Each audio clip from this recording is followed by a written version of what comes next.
Hello, I'm Donna Rodriguez. Welcome to the Pembroke Board of Health candidate interview. I want to take a moment to thank our candidate for participating in this interview and collaborating with PAC TV to bring this informational programming to residents and voters this election season. Let me explain the format. We'll be conducting a one-on-one interview-style Q&A format with each candidate, lasting about 30 minutes. Responses will not be timed, and follow-up questions may be asked during this format.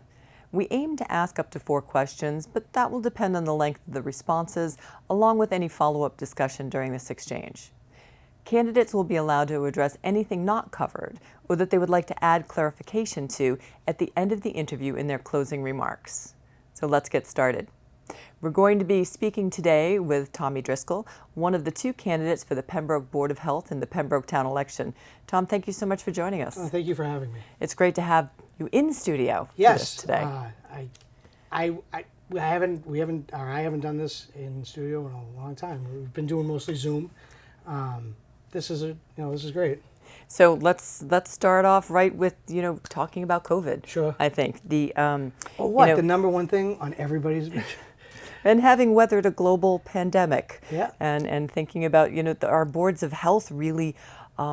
It got so much public attention, and we're so upfront with the public in each of our towns over the last 2 years, and a real spotlight shined on the work that maybe hadn't always been, and opportunities for the community to participate. How do you think that impacted the Board of Health, and do you think there will be any lasting changes with how the Board of Health operates in Pembroke moving forward as a result? So at the start of the pandemic, or before the pandemic, the state had was training local boards of health for a situation like a pandemic or a mass outbreak or something along those lines. They didn't want to follow the plan when an actual pandemic went through. It changed how how I looked at the state with interacting with the Board of Health. They pretty much privatized giving shots or the testing because they've gone to CVS. Obviously, there's places where people can go to get them, and they weren't the greatest with helping local boards of health, Pembroke being one, getting tests out, getting people tested, getting vaccinations. So we tried to adapt the best we could to this awesome pandemic that we have. Now, how do you think the experiences over the last couple of years will change the Pembroke Board of Health and the way it possibly does business, or maybe not change it? So, I don't know. So the one thing that the Board of Health is in charge of is the public health of Pembroke. And that's not going to change. It's not going to change since we started. Or it's not since we started, but since they were formed way, way back in the day. Your number one concern of the Board of Health is the health of your town. I think we learned a lot of how people react during these times. I think it's going to change how we deal with a lot of folks. We now know how to distribute a large quantity of tests. It helped us because nobody was ready for a pandemic, specifically Pembroke, in the Board of Health. And I think we've done a pretty good job of keeping us afloat and not ruining our town. Now, to turn away from the pandemic, sure. From your point of view, what are the 3 priorities that the Pembroke Board of Health should be working on moving forward? Well, we have a subcommittee that we just started with livestock and our livestock changes for bylaws and stuff. We're very close to doing that. We want to get digitally updated the Board of Health, because everything we have is on paper, which is great. But if many people remember back in the 70s, I think, or early 80s, Pembroke Town Hall burned to the ground and we lost everything. All files, all a lot of information. So I think, and we've really tried to get updated digitally. And hopefully we can do that. Hopefully we can kind of like work towards that, get that through. Ponds are always a priority with Pembroke. Everything, really. So much stuff. So much stuff. And I'm sure it changes. It can change every day. Is there anything that you think you all might be looking at differently now with your experiences and what you've learned that might have brought forward a new priority or a new thing that the Board of Health considers now? Specific, like, could you rephrase the question? Sure. I'm sorry. With what you've all learned in the last couple of years, it being such an intense period of time, you talked about priorities. You have livestock, updating everything to digital, looking at the ponds and the water. Do you think you might approach these priorities differently based on what you've learned, or have your priorities changed because of what you've learned? I don't know if I don't know if our priorities changed. I think we'll still be aggressive with everything. Like, I mean, we go off guidance from the state and DEP and all.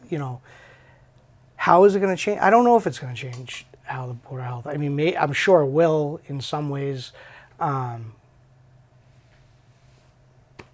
hope. I mean, everybody wants to see their board, like the Board of Health, grow. Like, I want to see the Board of Health grow because, like, I've been there. I served for 10 years, and you want to see it keep moving. Like, not necessarily getting bigger, but like becoming more modern and the ability to do different things and react to situations. And I think since I've been in, we've done that, and we're moving right along, and hopefully if we're elected on May 14th, we can keep doing it. Thank you. Now, as you said, you've been on the board, you've served the board in the town for 10 years. What is your vision for your particular role on this board moving forward, and how do you think you can be most effective to the board and to the town? I think by being the voice of the person that asks questions. And when the pandemic started, we didn't probably ask enough questions right away, and then stuff happened with the pandemic, and I started asking more questions, and I don't know. I really don't. We just need more. I don't know. What do you see as the biggest impact that you have, and that you want to continue to have moving forward, in addition to asking questions? I just want to see Pembroke maintain its health and maintain a healthy town. And I think that, like, what we have done working with the Council on Aging and for distribution of vaccines and stuff, and even though we didn't have a lot of vaccines, we worked through it, and we were able to coordinate and do all that stuff. Coordination, I don't know. I'm losing that. I lost the question. I'm sorry. No, that's fine. Let me move on to something else then. The physical impacts of COVID-19 are definitely something that's tangible. You can see it, you can identify it, and hopefully can treat it. Mm-hmm. The mental impact is sometimes more difficult to assess, especially with our younger population. What are some of the steps or programs you'd like to see implemented to identify and address some of the mental and emotional impact of the pandemic on the youth in Pembroke? So I think a lot of that falls on the school department. Mm-hmm. I think that Pembroke, the Board of Health got a lot of heat for something that DESE implemented with the schools. And I think folks, we had mask requirements. We voted on mask requirements, but a lot of people are like, oh, the children. I get it. I have 2 kids of my own. I think during the pandemic, having to mask up, stay away from kids, it's horrible. I'm happy the kids are out now. Like, they're playing, they're being kids, but a lot of people think that we were masking, like we were the ones that were mandating masks in schools, and we weren't. We during the height of it, we wanted them, the schools to get the state had a program for testing, and we encouraged the school to do it. I don't know if it happened later on, but